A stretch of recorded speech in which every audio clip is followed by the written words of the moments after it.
নমস্কাৰ ছাত্ৰ ছাত্ৰীসকল, আজি আমি দশমমান শ্ৰেণীৰ গণিতৰ অনুশীলনী 3.2 এক নম্বৰৰ বাকীখিনি সমাধান কৰিবলৈ গৈ আছোঁ। ইয়াৰ আগৰ ভিডিঅ'টোত আমি 1 আৰু 2 নম্বৰখিনি সমাধান কৰিছিলোঁ। এতিয়া আমি আজি 3 নম্বৰৰ পৰা সমাধানবিলাক কৰিবলৈ যাওঁ। তাৰ প্ৰথমটো 3 নম্বৰটোত আমাক কৈছে 3x - y = 3 আৰু 9x - 3y = 9। এতিয়া আমি ইয়াক দিওঁ ইকুৱেশ্যন 1, এইটো দিওঁ আমি ইকুৱেশ্যন 2। আমি কি কৰিম, যিকোনো এটা ইমপ্লাইজ কৰিম, গতিকে আমি ইকুৱেশ্যন 1ক ইমপ্লাইজ কৰি লওঁ। therefore 1 implies. এতিয়া 1 নম্বৰটো আছিল আমাৰ কি 3x - y = 3। ইয়াক যদি আমি ইমপ্লাইজ কৰোঁ 3x, আমি xৰ ভেলুটো ওলালেই হ'ল বা yৰ ভেলু ওলালেও হয়। 3x = এইটো yটো আমাৰ মাইনাছ আছে, পিছফালে গ'লে প্লাছ হৈ যাব, গতিকে 3 + y। ইয়াৰ পৰা আমি xৰ ভেলুটো উলিয়াব লাগে। x = হ'ব আমাৰ 3 + y, 3টো পূৰণ হৈ আছে, এইফালে আহিলে হৰণ হৈ গ'ল। এতিয়া x = হ'ল আমাৰ কি 3 + y / 3। এইটো হ'ল আমাৰ ইকুৱেশ্যন 3। আমি কি কৰিম, 1ক ইমপ্লাইজ কৰিছোঁ, গতিকে এই ভেলুটো নি আমি ক'ত বহাব লাগিব, 2ত বহাব লাগিব। গতিকে 2 নং সমীকৰণত আমি কি কৰিব লাগে, x = 3 + y / 3 বহুৱালে। যিটো 2 নং সমীকৰণ আছে তাত আমি কি কৰিব লাগে, xৰ ঠাইত 3 + y / 3 বহুৱাব লাগে। আমাৰ 2 নং সমীকৰণটো আছিল 9x - 3y = 9। এতিয়া য'ত x আছে, xৰ ঠাইত আমি লিখিব লাগে 3 + y / 3। ইমপ্লাইজ এইটো আমাৰ 9 × xৰ ভেলুটো আহিল আমাৰ 3 + y / 3। এইফালে আছে আমাৰ -3y = 9। 3ৰে আমাৰ ইয়াক কেঞ্চেল গৈ আছে, 3ৰে যদি 9 কাটি দিওঁ 3 বাৰ যাব। এতিয়া আমাৰ 3ৰে কি হ'ব, এই দুটাক পূৰণ হ'ব। এতিয়া 3 আৰু এইটো পূৰণ কৰিলে 3 × 3 = 9 হ'ল, প্লাছ 3 আৰু y হ'লে আমাৰ কি হ'ল 3y, আকৌ লগত কি আছে আমাৰ -3y = 9। ইয়াত যদি আমি চাওঁ, এটা 3y কিহত আছে, প্লাছত আছে, এটা 3y মাইনাছত আছে, গতিকে 3y কেঞ্চেল যাব, গতিকে আমাৰ থাকিল কি 9 = 9। আমি ইয়াত x আৰু yৰ ভেলু উলিয়াব লাগিছিল, কিন্তু আমাৰ কি হ'ল, ইয়াত চলকবিলাক কেঞ্চেল গ'ল, গতিকে ইয়াত আমাৰ থাকিল কি 9 = 9। এতিয়া আমি চাওঁ, যদি আমাৰ ইয়াত 9 = 9 ওলাইছে, আমি জানো 9টো 9ৰ সমানেই হয়, তো এইটো এটা কি হ'ব, সত্য উক্তি হ'ব, উক্তিটো এটা সত্য হ'ব। যিহেতু এইটো এটা সত্য উক্তি, এতিয়া আমি কি লিখি দিম, এতেকে সমীকৰণটোৰ যদি আমাৰ এনেকুৱা সত্য উক্তি ওলায়, তেতিয়া সমীকৰণটোৰ কি হ'ব, অসীম সংখ্যক সমাধান থাকিব।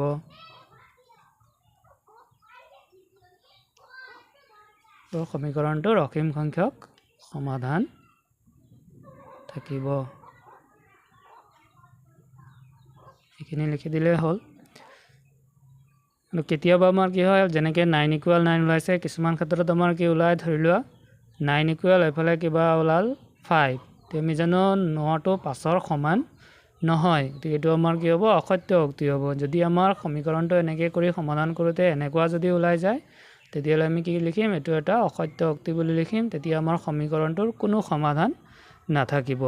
যেতিয়া আমাৰ কোনো সমাধান নাথাকে সমীকৰণৰ, তেতিয়া কি হয়, উক্তিটো এনেকুৱা ওলায়, মানে এফালে এটা সংখ্যা ওলাব, এইফালে এটা সংখ্যা, দুইটা আমাৰ সমান নহয়। কিন্তু ইয়াত আমাৰ 9 = 9 ওলাইছে, 9টো 9ৰ সমান হয়, তো যদি এনেকুৱা হয়, তেতিয়া এইটো আমাৰ সত্য উক্তি হ'ব। তেতিয়া আমি সমীকৰণটোৰ অসীম সংখ্যক সমাধান থাকিব বুলি লিখি দিম। নেক্সট 4 নম্বৰটোত আমাক দিয়া আছে, 4 নম্বৰটো আছে আমাৰ 0.2x +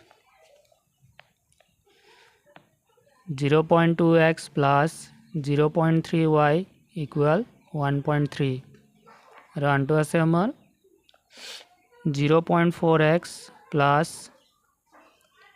0.5y = 2.3।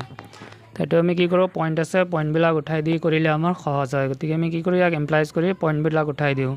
ইয়াতো আমাৰ কি আছে, দশমিকৰ পিছত 1 ঘৰ, ইয়াতো 1 ঘৰ, ইয়াতো 1 ঘৰ, গতিকে আমি কি কৰিম, চবকে যদি 10ৰে পূৰণ কৰি দিওঁ, দশমিকবিলাক উঠি যাব। এতিয়া ইয়াত যদি দশমিকটো উঠাই দিওঁ, তেতিয়া এইটো আমাৰ হৈ যাব 2x, প্লাছ ইয়াক দশমিকটো উঠি গ'লে থাকি গ'ল আমাৰ 3y, ইকুৱেল এইটো ইয়াৰ দশমিকটো যদি উঠি যায় 1.3 আছিল, দশমিকটো উঠি গ'লে আমাৰ 13 হৈ যাব। তো এইটো হ'ব আমাৰ ইকুৱেশ্যন 1। ঠিক একদৰে এটোটো আমাৰ সবতে কি আছে দশমিকৰ পিছত এটা আছে গতি ইয়াতো আমি কি কৰো দশমিকটো উঠাই দিও তেতিয়া এটো হ'ব আমাৰ 4x + 5y = 23 এটো হ'ব আমাৰ ইকুৱেশ্যন 2 এতিয়া আমাৰ ইয়াত দশমিক বিলাক নাইকিয়া হৈ গ'ল গতি আমি সমাধান কৰিবলৈ সহজ হ'ব এতিয়া আমি কি কৰো এক নম্বৰটো ইমপ্লাইজ কৰো therefore unimplies এতিয়া এক নম্বৰটো আছিল আমাৰ কি 2x + 3y = 13 ইয়াৰ পৰা আমি x ৰ ভ্যালুটো উলিয়াই লও 2x = 13 এটো +3y আছে এফালে আহিলে -3y ইয়াৰ পৰা x = হ'ব আমাৰ 13 - 3y দুইটো আমাৰ কি হৈছে পূৰণ এফালে আহিলে হৰণ /2 এটো হল আমাৰ কি ইকুৱেশ্যন 3 তে আমি 1 ক ইমপ্লাইজ কৰিছো তেনেহলে এই ভ্যালুটো নি আমি 2 ত বহাম ঠিকে 2 নং সমীকৰণত আমি কি কৰিম x = 13 - 3y / 2 বহুৱালে 2 নং সমীকৰণত আমি x ৰ ঠাইত এই ভ্যালুটো বহাই দিম তে 2 নং সমীকৰণটো আছিল আমাৰ 4x + 5y = 23 plus 4 into x ৰ ভ্যালু আহিলে আমাৰ কিমান 13 - 3y / 2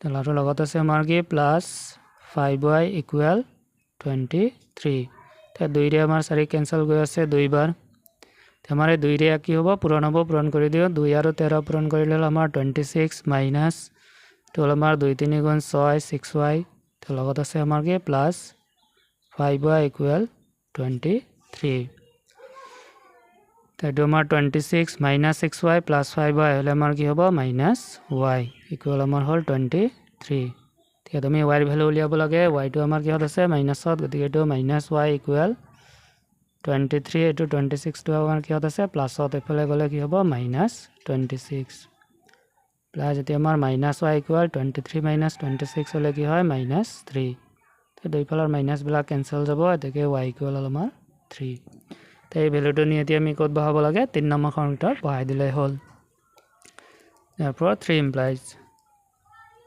3 নম্বৰটো আমাৰ কি আছে x = 13 - 3y / 2 এটো হল আমাৰ 13 - 3 into y ৰ ভ্যালু হল আমাৰ কিমান 3 / 2 তে যদি আমি চাও এটো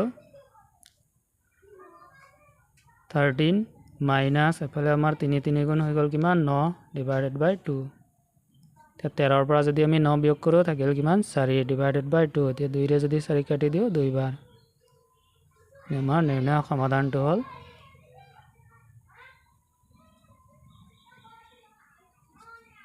x = পালো আমি কিমান 2 আৰু y = পালো কিমান 3 নিৰ্ণয় সমাধানটো হল আমাৰ এটো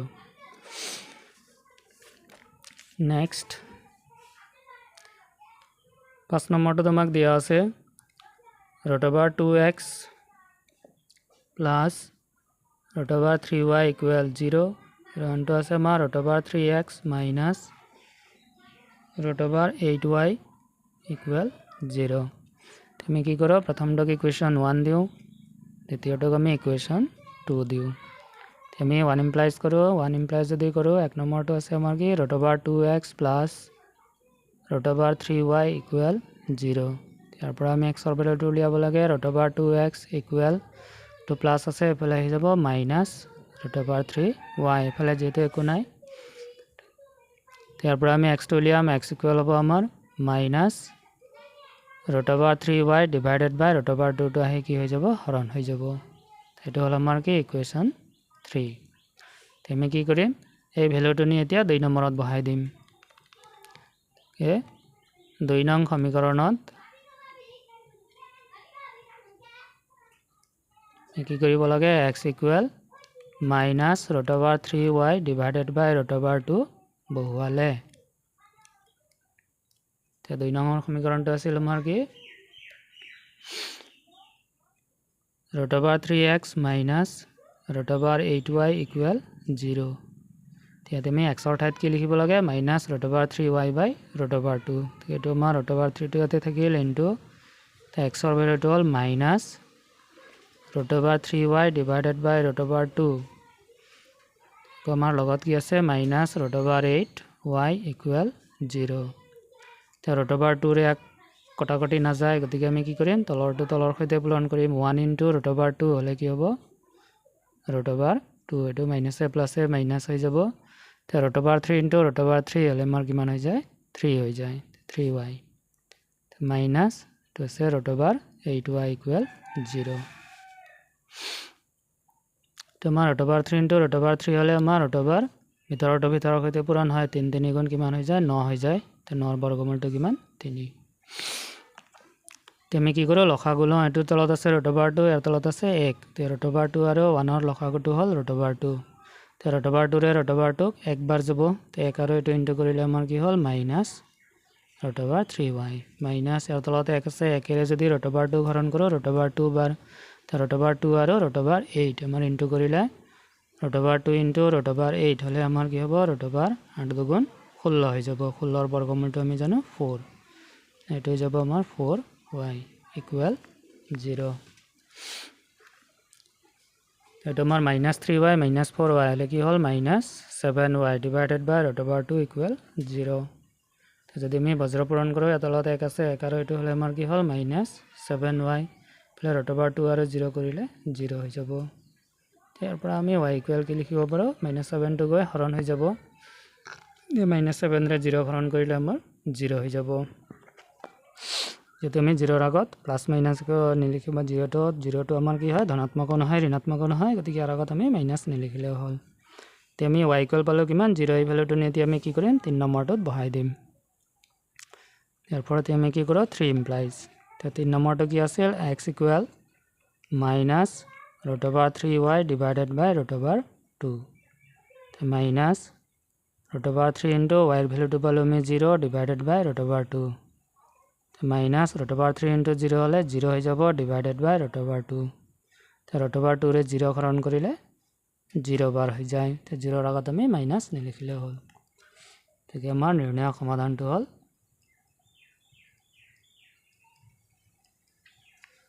x equal 0 y equal 0। Next 6 নম্বৰটোত আমাৰ আছে 3x বাই 2 মাইনাছ 5y বাই 3 ইকুৱেল আছে আমাৰ কিমান, মাইনাছ 2। এইটো আমাৰ ভগ্নাংশত আছে, প্ৰথমে ইয়াক সৰল কৰি লওঁ। 2 আৰু 3 লসাগুটো হ'ল 6, তো 2ৰে 6 যাব আমাৰ কেইবাৰ, 3 বাৰ, যিমান বাৰ যায় সেইটোৰে আমি ওপৰত থকাটোক পূৰণ কৰিব লাগে। এতিয়া 3 3 গুণ আমাৰ হ'ব 9x, 3ৰে 6 যাব 2 বাৰ, তো 2ৰে আমি ইয়াক যদি পূৰণ কৰোঁ, 2 5 গুণ 10 10y ইকুৱেল থাকিলে আমাৰ মাইনাছ 2। তাৰ তলত আমাৰ কি আছে 1 আৰু এইখিনি কৰিলে আমাৰ কি হ'ল, 9x মাইনাছ 10y এইফালে আমাৰ 6 দুগুণ 12 হৈ যাব, মাইনাছ 12। এইটোক আমি দিম ইকুৱেশ্যন 1। আকৌ আমাৰ দ্বিতীয়টো সমীকৰণ দিয়া আছে, আনটো সমীকৰণ আছে আমাৰ x বাই 3 প্লাছ y বাই 2 ইকুৱেল 13 বাই 6। আকৌ আমি সৰল কৰি লওঁ। 3 আছে 2, লসাগুটো হ'ল 6, 3ৰে 6 যাব 2 বাৰ, 2 ইনটু x হ'লে হ'ল 2x প্লাছ 2ৰে 6 যাব 3 বাৰ, 3 ইনটু y হ'লে হ'ল 3y ইকুৱেল আছে আমাৰ 13 বাই 6। এইটো বজাৰ পূৰণ কৰিলে হ'ল, ইয়াৰ তলতো 6 আছে, ইয়াৰ তলতো 6, এতিয়া দুইফালৰ 6বিলাক কি হ'ব, কেঞ্চেল যাব। ইয়াত থাকিলে আমাৰ কি 2x প্লাছ 3y ইকুৱেল 13। এইটো হ'ল আমাৰ কি ইকুৱেশ্যন 2। আমি কি কৰোঁ, যিকোনো এটাক ইমপ্লাইজ কৰোঁ, 1ক ইমপ্লাইজ কৰি দিওঁ। 1 নম্বৰটো আছিল আমাৰ 9x minus 10y equal minus 12। তাৰ পৰা 9x ইকুৱেল হ'ব মাইনাছ 12, এইটো মাইনাছ 10y আছে, এইফালে আহিলে প্লাছ 10y। ইয়াৰ পৰা আমাৰ x ইকুৱেল হ'ব, 9টো পূৰণ হৈ আছে, এইফালে আহিলে হৰণ হৈ যাব, minus 12 plus 10y divided by 9। এইটো হ'ল আমাৰ কি ইকুৱেশ্যন 3। আমি এই ভেলুটো নি এতিয়া কি কৰিম, 2 নং সমীকৰণত বহাই দিওঁ। দিয়াৰ পৰ 2 নং সমীকৰণত কি কৰোঁ, x equal minus 12 plus 10y divided by 9 বহুৱালে। এইটো যদি আমি বহাই দিওঁ, 2 নং সমীকৰণটো আছে আমাৰ কি 2x প্লাছ 3y ইকুৱেল 13। 2 নম্বৰটো আছিল আমাৰ 2x প্লাছ 3y ইকুৱেল 13। ইয়াত আমি 2 ইনটু এক্সৰ ভ্যালুটো আমাৰ হ'ল -12 প্লাস 10y ডিভাইডেড বাই 9 বাকিখিনি কি থাকিব প্লাস 3y ইকুৱেল 13 তে 2 ৰে যেহেতু 9 কটাকটি নাযায় গতিকে তলত থাকিল আমাৰ 9 তে 2 ৰে আমি এইটো হাতক পূৰণ কৰিব লাগে 2 আৰু 12 পূৰণ কৰিলে 12 দুগুণ 24 প্লাস তে 2 ৰে যদি আমি 10 কৰো 2 10 গুণ 20 প্লাস এফালে আছে আমাৰ 3y ইকুৱেল 13 তে আমি কি কৰো লসাগু লওঁ তে লসাগুটো হ'ল আমাৰ কিমান 9 তে 9 ৰে 9 কেইবাৰ যাব একবাৰ তে 1 ইনটু ওপৰখিনি কৰিলে এটো যি আছে একে থাকিল -24 প্লাস 20y প্লাস ইয়াৰ তলত আছে আমাৰ একেৰে 9 যাব 9 বাৰ তে যিমান বাৰ যায় হেতুৰ ওপৰত থকাটো পূৰণ কৰিব লাগে 9 3 গুণ 27y ইকুৱেল হ'ল আমাৰ 13 তলত 9 ওপৰত -24 তে 20টা y প্লাসত এফালে 27টা y প্লাসত তে 20টা আৰু 27টা যোগ কৰিলে আমাৰ কেইটা হ'ল 47y ইকুৱেল আমাৰ কিমান 13 তে যদি আমি বজ্ৰ পূৰণ কৰো ইয়াৰ তলত এক আছে এক আৰু এটো কৰিলে -24 প্লাস 47y ইফালে 9 আৰু 13 যদি আমি পূৰণ কৰো 117 ইয়াৰ পৰা আমি 47y ৰ ভ্যালু উলিয়াব লাগে 47y ইকুৱেল 117 24 টো বিয়োগ আছে ইফালে আহিলে যোগ হৈ যাব ইমপ্লাইজ 47y ইকুৱেল 117 আৰু যদি আমি 24 যোগ কৰো কিমান হৈ আছে 141 ইয়াৰ পৰা আমাৰ y ইকুৱেল হ'ব 141 ডিভাইডেড বাই 47 তে 47 ৰে যদি কাটি দিও 3 বাৰ এই আমাৰ y ইকুৱেল 3 এই ভ্যালুটো নি দিয়া ক'ত বহাব লাগে 3 নং সমীকৰণত ঠিক আমাৰ 3 ইমপ্লাইজ 3 নম্বৰটো আছিল আমাৰ x equal -12 plus 10y divided by 9 -12 plus 10 into y ৰ ভ্যালু পেলো আমি 3 ডিভাইডেড বাই 9 এটো হল আমাৰ -12 প্লাস 3 আৰু 10 পূৰণ কৰিলে আমাৰ 30 ডিভাইডেড বাই 9 আমাৰ -12 প্লাস 30 হলে কিমান হ'ব 18 ডিভাইডেড বাই 30 ৰ পৰা যদি 12 বিয়োগ কৰো 18 তে 9 ৰে 18 গৈ আছে দুই বাৰ আমি সমাধানটো পালো x ইকুৱেল পালো কিমান 2 আৰু y ইকুৱেল পালো 3 এইখিনি আছিল আমাৰ সমাধানটো আশা কৰো বুজি পাইছা ধন্যবাদ